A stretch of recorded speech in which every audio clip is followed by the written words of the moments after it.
Zurin esan dugu telebistan hainbat formatutan ibili zarela lanean, kalean eta jendeak ezagutuko zaitu, noski? Bueno, Bai? apur bat. Apur bat. Kontua da, zure inguruko bitxikeriak galdetuko bagenizkie, asmatuko lukete erantzuten? Segun, ez dakit. Begira, guk esperimentu Harritu, horixe egin dugu, bai. Jon Garate gure lankideak kalera joan da, eta hauetxek galderak. Maio Garate. Argazki hau erakustu baitu, zein da? Eutxe jola pildurria, be? Zurine Hidalgo, Bai, nondik ezagutzen duzu. esianen kantatzen du. Abeslaria, Gasteizkoa. Programa desente egiten ditu hor musika inguruan, da nahiko famosoan eska. Oso ondo presentatzen du, eta gainera oso programa ederra da. Oso atsegina da. Esianez aparte, etxean, intimitatean ze motatako musika entzungo ote du. Ba, ez dakit, pop musika edo incluso reggaetoia edo entzun dezakela. Pop edo rock. Bueno, ni uste nahiko musika internazionala entzungo dula. Nik uste bere abestiak entzungo ditula, eta gero euskal musika. Zurinek etxean bere burua entzuten du, orduan. Letrak ezazteko. Folk musika. Zurinek etxean ze entzungo ote du. A. Tekno rumba. B. Heavy metala. D. Reggaetoia. Bigarrena? Heavy metala. Ba, nik uste dela bere musikaren antzekoena. Uste dut heavy metala. Nik Maluman tankera hartuko nioke. Bigarrengoak behar bada. Heavy metal, hola, musikako gorran tankera. Ba, oso zea da lako, misia eta... Aia. Horietxekiko aukerak, Zurinek? Bezala. Izan da mundia. Teknorrumba, heavy metala edo reggaetoia. Nik bideo hori nahi dut gorde. Bai, pasako ditugu ese batean, Oso ona, bideoak. oso ona. Baina erantzun zuzena zein da? Hiru horien artean? Egia da, niri gustatzen zaitela denetarik entzutia. Baina agian ez da, agian galdera hori eginez gero jendeak ez du imaginatzen adibidez metala gustoko dudanik.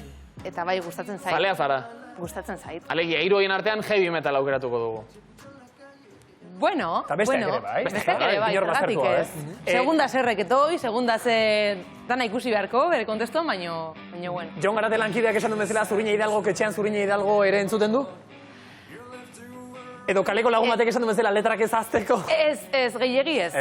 Egia da agian disko bat kaleatu berri degunean, ba, akaso bai, baino ez, normalean guria gutxi. Nik behintzat, gutxi. Eta zer egiten duzu ba, letrak eta ondo gordeak izateko memorian bai hor daude, eta ez dira ateratzen. Normalen oso memoria txarra dakat, baino memoria musikala oso ona dakat. Venga, Garate, segi galdetzen, zer da Zurine Hidalgok holtzatik ikusi duen gauzik arraroena edo xelebren? Zurinerin kontzertu batean pasazaiona da. Bea holtza gainan zeon, eta holtza azpian pasazaion ikusi duen gauzaik arrarona. Norbait paiazoz jantzita eta beste gauz bat egiten, ez dakit. Ba, ez dakit, tipoaren bat biluzik gola teatro egiten, edo ez dakit, ba. Ba, ez dakit, igual norbait igozaiola estrenatokira.